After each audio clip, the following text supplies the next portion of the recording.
So வணக்கம் எல்லாருக்கும். So நேற்று வந்து ஒரு நோட்டிஃபிகேஷன் பற்றி தான் பார்க்க போகிறோம். ஸோ நேற்று வந்து நோட்டிஃபிகேஷன் வந்து ஆர்ஆர்பி குரூப் டிக்கான வேகன்சிக்கான நோட்டிஃபிகேஷன். ஸோ ஆர்ஆர்பினா என்ன அப்படின்னா, ஃபர்ஸ்ட் வந்து ஆர்ஆர்பினா வந்து ரயில்வே ரெக்ரூட்மெண்ட் போர்டு, அதாவது ரயில்வேஸ்ல ஒர்க்குக்கு அப்ளை பண்ற ஒரு ஆஸ்பிரன்ஸ் வந்து இது பண்றது தான் ஆர்ஆர்பி. ஓகேவா?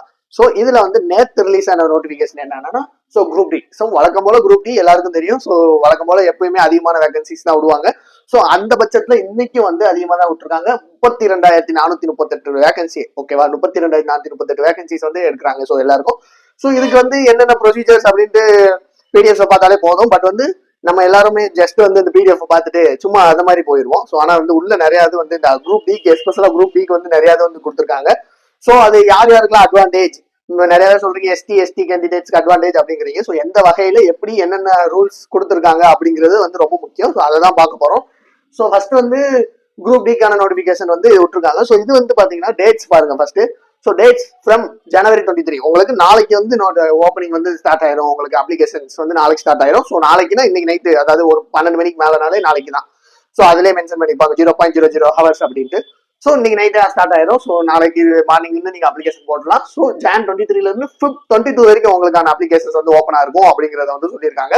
ஸோ அதுக்கடுத்து ஒரு 2 நாள் தருவாங்க, இந்த எடிட் பண்ணணும் அப்படின்னா பண்ணிக்கோங்க அப்படிங்கிற மாதிரிலாம் அதுக்கு வந்து தந்துருப்பாங்க. ஸோ இந்த ஆர்ஆர்பி குரூப் டி யார் சார் அப்ளை பண்ணணும், எந்த டிகிரி படிக்கிறோம் அப்ளை பண்ணணும், டிகிரி எல்லாம் தேவையில்ல, 10வது நீங்க படிச்சிருந்தீங்கனாலே போதும். ஸோ ஒரு பேசிக் லெவலான ஒரு ரெக்ரூட்மெண்ட் ப்ராசஸ். ஸோ நீங்க 10th பாஸ் பண்ணிருந்தீங்க, இல்ல 12th பாஸ் பண்ணிருந்தீங்க, இல்ல சார் நான் டிகிரி படிச்சிருக்கேன், நான் இதை எழுதி பார்க்கலான் இருக்கேன் அப்படின்னா நீங்களே எழுதி பார்க்கலாம். மோஸ்ட்லி நான் சொல்றது வந்து ரயில்வேஸ் வந்து யாருமே அட்டன் பண்ண மாட்டாங்க. ஸோ நீங்க நல்லா பார்த்தாலே தெரியும், தமிழ்நாட்டுல இருந்து யாருமே ரயில்வேஸுக்கும் தனியா படிக்கிறவங்க இருப்பாங்க.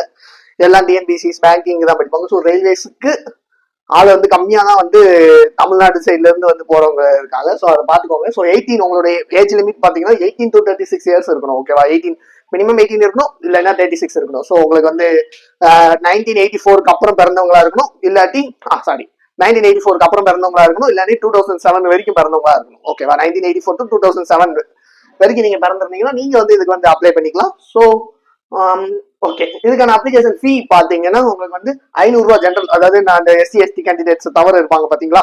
ஸோ இவங்களுக்குலாம் வந்து 500 ரூபா. ஸோ அதுல என்ன சொல்லியிருக்காங்க அப்படிங்கிறது தான் ரொம்ப முக்கியம். இந்த 500 ரூபால வந்து 400 ரூபா வந்து ரீஃபண்ட் பண்ணிடுவாங்க. உங்களுக்கு ரொம்ப முக்கியம், அதை பார்த்துக்கோங்க. 400 ரூபா வந்து ரீஃபண்ட் பண்ணிடுவாங்க.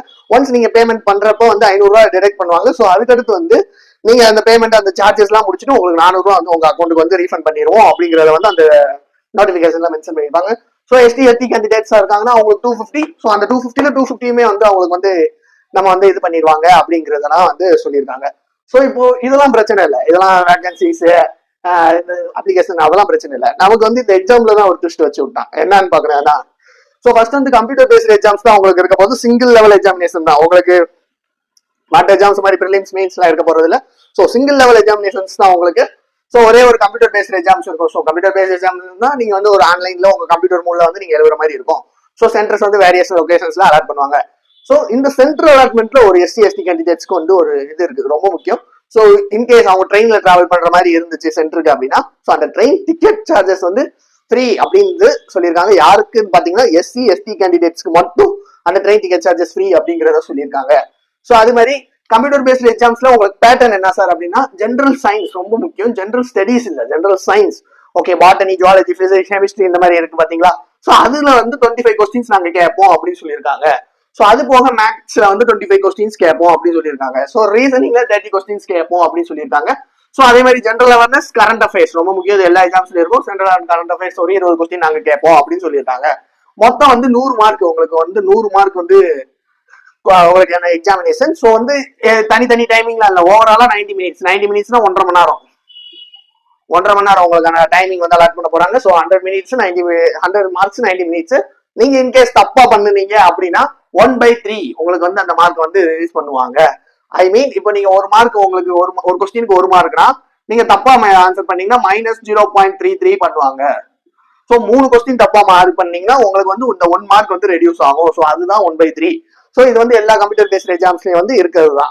ஓகேவா? ஸோ இன்கேஸ் நான் கம்ப்யூட்டர் பேஸ்ட் எக்ஸாம்ஸ் நான் எழுதிட்டேன் சார், அதுக்கு என்ன பண்ணுவாங்க அப்படின்னா, அடுத்து ரொம்ப இது முக்கியம், உங்களுக்கு physical examination test. Physical examination டெஸ்ட்னா நமக்கு இந்த போலீஸ் கான்ஸ்டபிள்ஸ், எஸ்ஐ இதெல்லாம் பண்ண சொல்லுவாங்களா? ஸோ அந்த மாதிரி இங்க மேல் ஃபீமேலுக்கு தனித்தனி பிசிக்கல் எக்ஸாமினேஷன் டெஸ்ட் வச்சிருப்பாங்க. ஸோ இப்போ மேல் அப்படின்னா என்ன, மேலுக்கு என்ன சார் இது பண்ணணும் அப்படின்னு கேட்டீங்கன்னா, ஸோ உங்களை வந்து 35 kgs வெயிட் வந்து தூக்க சொல்லுவாங்க. ஓகேவா? 35 kgs வெயிட் தூக்கிட்டு 35 கேஜஸ் வெயிட்டை தூக்கிட்டு 100 மீட்டர் வந்து நடக்க சொல்லுவாங்க. 100 மீட்டர் வந்து தூக்கிட்டு வரணும். நீங்க நடுவில் எங்கேயும் வைக்க கூடாது.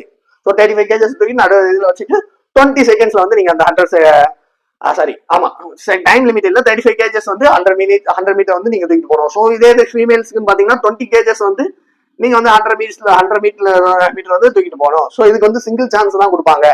ஸோ உங்களுக்கு அந்த சான்சஸ் வந்து கொடுக்க மாட்டாங்க. ஸோ இது ஒரு பார்ட். ஓகேவா? பிசிக்கல் எக்ஸாமினேஷன் டெஸ்ட் ரொம்ப முக்கியம், நோட் பண்ணிக்கோங்க.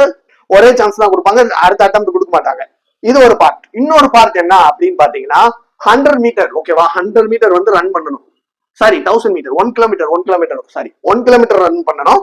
மேலுக்கு வந்து டைமிங் பாத்தீங்கன்னா 4 hours 4 minutes 30 seconds. ஓகேவா? அதாவது 1000 மீட்டர் ரன் பண்ணணும். மேலுக்கு 1000 மீட்டர் வந்து 1 கிலோமீட்டர். ஓகேவா? 4 நிமிஷம் 30 செகண்ட்ல ஓடணும் நீங்க மேல இருந்தீங்க. ஃபீமேலுக்கு பாத்தீங்கன்னா அதே 1000 மீட்டர் தான். மீட்டர் வந்து ஒரே தான். ஸோ இவங்க வந்து 5 நிமிஷம் 40 செகண்ட்ஸ்ல வந்து ரன் பண்ணணும். அதாவது 1 கிலோமீட்டர் 5 நிமிஷம் 40 செகண்ட்ல வந்து ஓடணும். ஸோ இந்த மாதிரி பிசிக்கல் எக்ஸாமினேஷன் டெஸ்ட் வந்து உங்களுக்கு வந்து கண்டக்ட் பண்ணுவாங்க. ஸோ அதுக்கடுத்து இதுல நீங்க குவாலிஃபை ஆயிட்டீங்க, சிபிடியும் qualify, physical examination test qualify அப்படின்னு பாத்தீங்கன்னா டாக்குமெண்ட்ஸ் வெரிஃபிகேஷன். ஸோ நீங்க கொண்டு வந்த டாக்குமெண்ட்ஸ் எல்லாம் கரெக்டா அப்படிங்கறத வந்து வெரிஃபை பண்ணுவாங்க. ஸோ அதை வெரிஃபை பண்ணிட்டு உங்களுக்கான அந்த ஃபைனல் செலக்ஷன் வந்து இது வந்து போடுவாங்க. ஸோ இது வந்து ரொம்ப முக்கியம். ஸோ ஒன் செலக்ஷன் ஆயிட்டீங்கன்னா உங்களுக்கு பேசிக் பே வந்து 18,000 rupees உங்களுக்கு வந்து பேசிக் பே வந்து வந்துடும். ஸோ இது போக சில அலவன்சஸ் வந்து கவர்மெண்ட் ஜாப்ஸ்னாலே கிடைக்கும். ஸோ மேபி உங்களோட சேலரி ஒரு 20-22 அதுக்குள்ள வந்து உங்களுக்கான அந்த சேலரிஸ் வந்து இருக்கும். ஸோ ஜாப் லொகேஷன் எங்க சார் போடுவாங்க அப்படின்னு கேட்டீங்கன்னா, ஸோ ஆல் ஓவர் இந்தியாவில போடுவாங்க. ஸோ இந்தியா ரயில்வேஸ்னா இந்தியா ஃபுல்லா இருக்குல்ல. ஸோ ஈஸ்டர்ன் ரயில்வேஸ்ல போட சான்சஸ் இருக்கு, நார்த்தன் ரயில்வேஸ்ல போட சான்சஸ் இருக்கு. ஸோ இந்த மாதிரி உங்களுக்கான அந்த செலக்ஷன் லிஸ்ட் வந்து வெளியிடுவாங்க. ஸோ நீங்க அங்க இது பண்ணிக்கலாம். ஸோ நம்ம என்னைக்குமே நோட்டிபிகேஷன்ஸ் மட்டுமே நம்ம பார்த்துட்டு அப்படியே போய் அப்ளை பண்ணிடுவோம். உள்ள இருக்க இந்த எக்ஸாமினேஷன் டெஸ்ட் எப்படி வைப்பாங்க, இந்த ஃபீஸ் எல்லாம் எப்படி அப்படிங்கறத வந்து யாரும் பாக்குறது இல்லை. ஸோ அந்நியாரம் தான் சந்தேகம் வரும். ஸோ அதனால வந்து வீடியோ வந்து ஃபுல்லா பாருங்க. ஸோ உங்களோட ஃப்ரெண்ட்ஸ் எதுவும் டவுட்ஸ்னா கமெண்ட் செக்ஷன்ல மென்ஷன் பண்ணுங்க. தேங்க்யூ.